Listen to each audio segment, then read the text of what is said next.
బాలీవుడ్ ఇప్పుడు టాలీవుడ్ కి ఛాలెంజ్ విసురుతోంది. చిన్న చితక ఛాలెంజ్ కాదు, 5,000 కోట్ల ఛాలెంజ్. ఆల్రెడీ జవాన్, పఠాన్ హిట్లతో బాలీవుడ్ మళ్ళీ ఇండియా నెంబర్ 1 అనిపించుకుంది. ఇప్పుడు బంతి టాలీవుడ్ కోర్టులో ఉంది. మరి ఈ 5,000 కోట్ల ఛాలెంజ్ ని సలార్ మూవీ ఫేస్ చేయగలదా? తనకి మిగతా స్టార్స్ తోడై టాలీవుడ్ ని మళ్ళీ నెంబర్ 1 గా మార్చగలరా? ఇంతకీ ఈ 5,000 కోట్ల ఛాలెంజ్ వెనుకున్న లెక్కలేంటి? Take a look. పఠాన్ 1000 కోట్లు, గదర్ 2 500 కోట్లు, జవాన్ 1000 కోట్లు. ఇలా బాలీవుడ్ లో ఎక్కడ చూసినా వందలు వేల కోట్ల వసూళ్లే. దీపావళికి టైగర్ రానుంది, క్రిస్మస్ కి డంకీ వస్తోంది.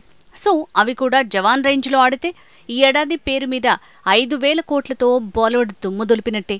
ఆ లెక్కే సౌత్ ని, ముఖ్యంగా టాలీవుడ్ స్టార్స్ ని ఆలోచనలో పడేస్తోంది. రాఖీ ఔర్ రాణీకి ప్రేమ్ కహానీ లాంటి రొటీన్ రొమాంటిక్ డ్రామాలు కూడా 300 కోట్ల పైనే రాబట్టాయి. మొత్తానికి 2014 నుంచి 2022 వరకు సౌత్ ఫిల్మ్ ఇండస్ట్రీనే పాన్ ఇండియా మార్కెట్ ని ఏలింది.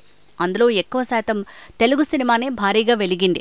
కట్ చేస్తే బాలీవుడ్ ఇస్ బ్యాక్. ఏకంగా ఈ ఏడాది 5,000 కోట్ల వసూళ్లతో అన్ని సినిమాలు మతి పోగొట్టేలా ఉన్నాయి. జవాన్, పఠాన్, గదర్ 2 వీటితో పాటు రాబోతున్న డంకీ, టైగర్ 3 హిట్ అయితే వచ్చే వసూళ్ల అంచనాలు కలుపుకొని 5,000 కోట్ల లెక్క దాటేలా ఉంది. మరి ఆ వసూళ్ల వరదని మించే సునామీకి సలార్ కారణమవుతుందా? తెలుగు సినిమా పాత వైభవం సాధ్యమవుతుందా? ఈ ప్రశ్నలకే సమాధానం దొరకబోతోంది. అటు ప్రభాస్, ఇటు KGF fame Prashanth Neel combination కాబట్టి సలార్ మూవీ కనీసం 1,500 కోట్ల వసూళ్లు రాబడుతుందనే అంచనాలున్నాయి. అదే కాదు, నాగశ్విన్ మేకింగ్ లో ప్రభాస్ చేస్తున్న కల్కి 2898 ఏడీ మూవీ కూడా 1000 నుంచి 2,000 కోట్లు రాబడుతుందనే అంచనాలున్నాయి.